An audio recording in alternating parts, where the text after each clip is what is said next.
So, welcome back to all the parents and caregivers with teens in their home. I am Natalie. I am a licensed clinical social worker with over 10 years of experience working in the mental health field. I've worked with children, I've worked with adults, I've worked with people with substance use, I've worked with people on developmental disabilities and intellectual disabilities. I work with a variety of individuals, including the homeless. And the majority of my time has been spent with working with children and parents with the primary focus of trauma. So, our goal here is to strengthen you through your tenacious teen because we know that parenting is hard work. You probably got more than what you bargained for. You're looking like this is not what you were expecting. Some days you might be bracing for impact, other days you might be preparing for war.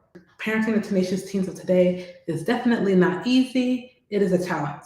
So last week we took some time to revisit our relationships. So if you haven't been following, I suggest that you go to my page on YouTube. You'll see some of the videos. For the last 3 weeks, we've been on a trend. So the first week of June, we reevaluated things. The second week of June, we talked about resetting expectations. And then this past week, we talked about revisiting our relationships. And part of that revisiting of our relationships, because the model here with Raising Teens with Natalie is you are yourself before you are a parent. So, considering that, we address you, the parent, first. I know, probably not your typical thing. For most of the times that I've worked with some parents and their families, is that they have placed their teen in therapy while the parent didn't really get therapy. They might get therapy if the person who's doing the therapy would do family therapy, which oftentimes I did. And then for others, it's just their teen in therapy attending by themselves. So here we are addressing you, the parent, first because you need help too, not just your teen. So, in terms of revisiting some of the relationships, we talked about how your relationships might be a reflection of your self worth. We talked about how you might be bonding with your teen, and some of the reasons why maybe there's some friction in your relationship with your teen is because there might be undealt issues that you have as a parent that are seeping into the way you're parenting because they haven't been dealt with.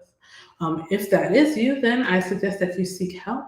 If you need help finding a therapist or someone to connect with you, obviously here you can join me every week on Sundays live, and you can see my posts to be able to give you some content to parent well. But in terms of your individual care, your individual help, I would say seek some guidance. And if you email me, send me a DM, place a comment in the chat box, then I can hopefully connect you with a therapist that would be a good fit for you. I am in the East Coast, so in the Connecticut area. And then for those who are in this area, I can connect you with someone who I might recommend. And then those who are in other states, I would help you be able to find someone that might be a good fit and what things you might want to look out for in terms of finding someone who's going to work for you. Because seeking help is not wrong. Just like your teen needed some help, you might need some help too, and which is also part of the reason why you are watching my video right now. So, we revisited some of our relationships. We talked about how you might be bonding with your teen. We talked about how if you were your own friend, would you be happy in that relationship? So if you treated yourself the same way you treat a friend, would you be happy in that relationship? And we took some time to answer that question. So get some pen, get some paper. Maybe you want to jot down some notes so that you can take whatever I'm saying today and take it through your week so that we can see some change. Because you are part of the ingredient that makes that change happen. For today, we're talking about the transition from parent to supervisor.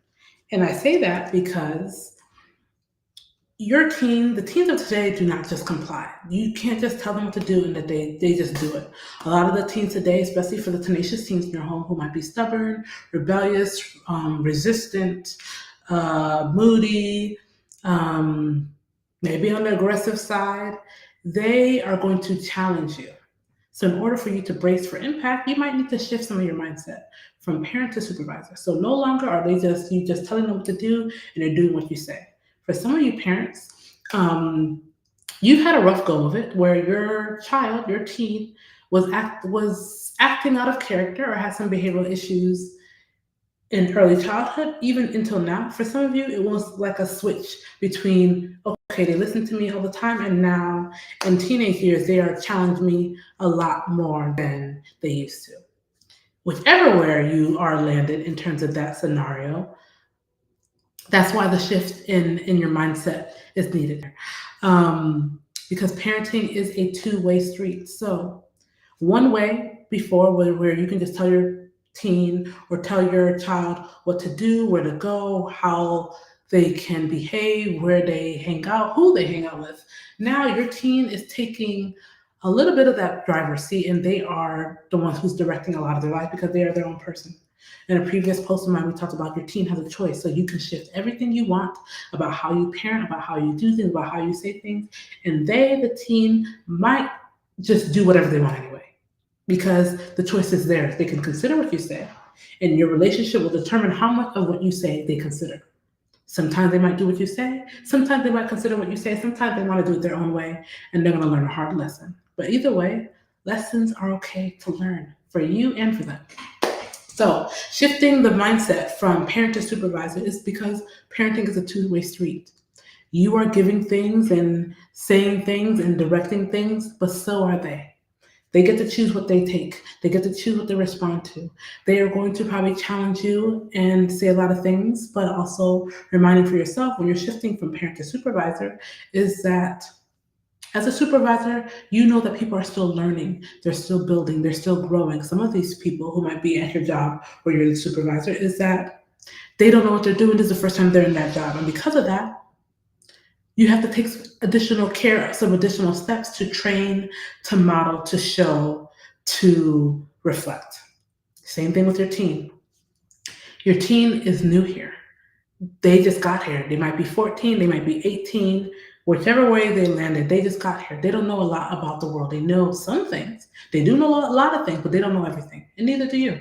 So in that thing, we'll say that you can learn from them and they can learn from you.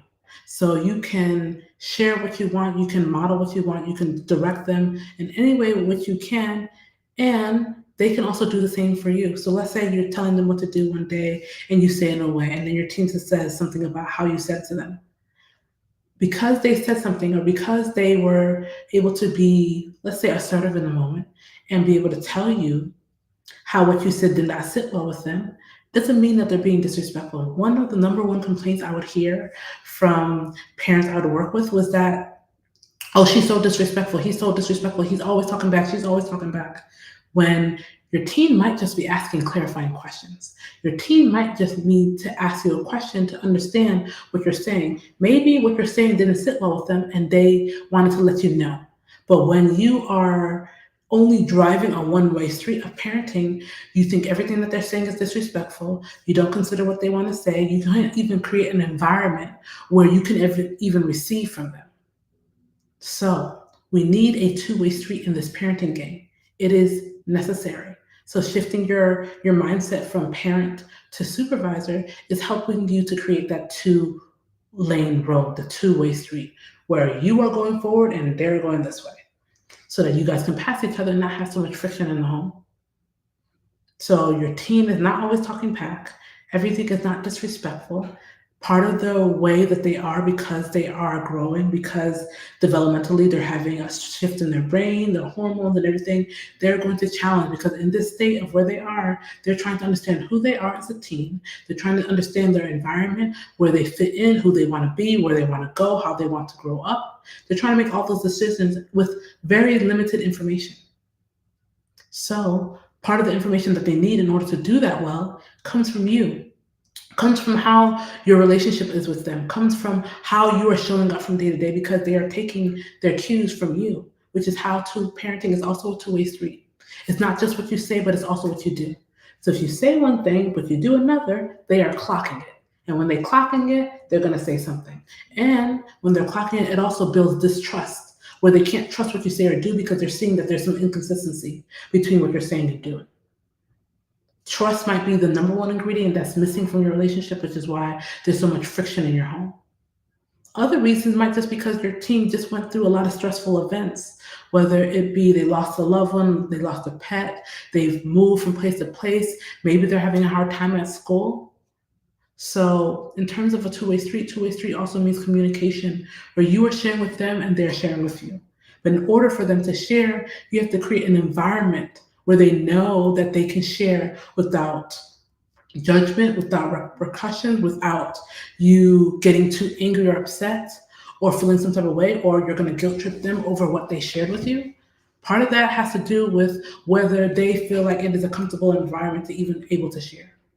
Now, for sometimes, you may not just be the trusted adult that they want to share with, and that's okay. The goal is that they have trusted adults in their life. So maybe you found them a therapist, that's one trusted adult.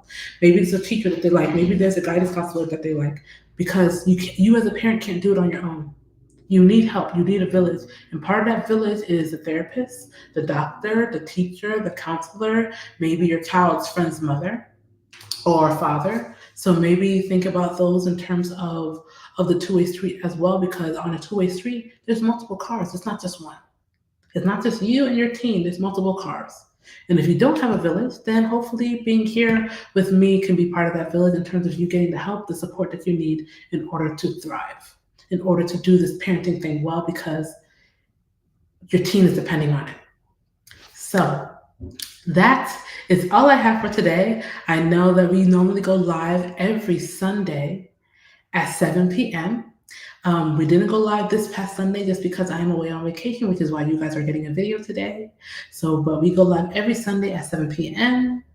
And please follow me on all platforms on TikTok, Instagram, and YouTube, Raising Teens with Natalie. And I will see you guys all the next time.